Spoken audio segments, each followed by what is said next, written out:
కొరకైతే boneless chicken తీసుకోవాలి friends. ఇలా small pieces తీసుకోవాలి ఫ్రెండ్స్. సో నీట్గా వాష్ చేసుకొని salt, turmeric, chilli powder, ginger garlic paste, maida, cornflour add చేసుకొని ఇలా అయితే మ్యారినేట్ చేసుకోవాలి ఫ్రెండ్స్. ఇప్పుడైతే మ్యారినేట్ చేసుకున్న చికెన్ ఫ్రిడ్జ్లో వచ్చైతే తీద్దాం రండి.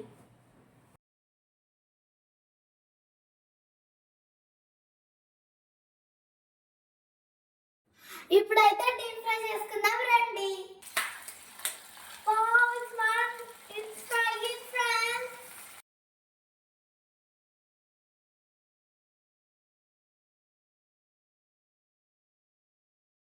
మళ్ళీ వేరే కడాయి పెట్టుకొని అల్లం వెల్లుల్లి ఫ్రై చేయాలి.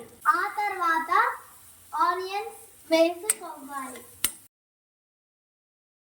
ఆనియన్ మగ్గాకైతే chilli sauce and tomato sauce వేసుకోవాలి ఫ్రెండ్స్. వెనిగర్ కూడా వేసుకోవాలి కానీ హెల్త్కి అంత మంచిది కాదు.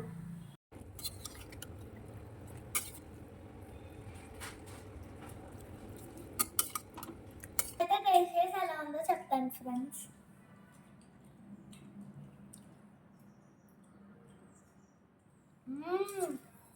టేస్టీ.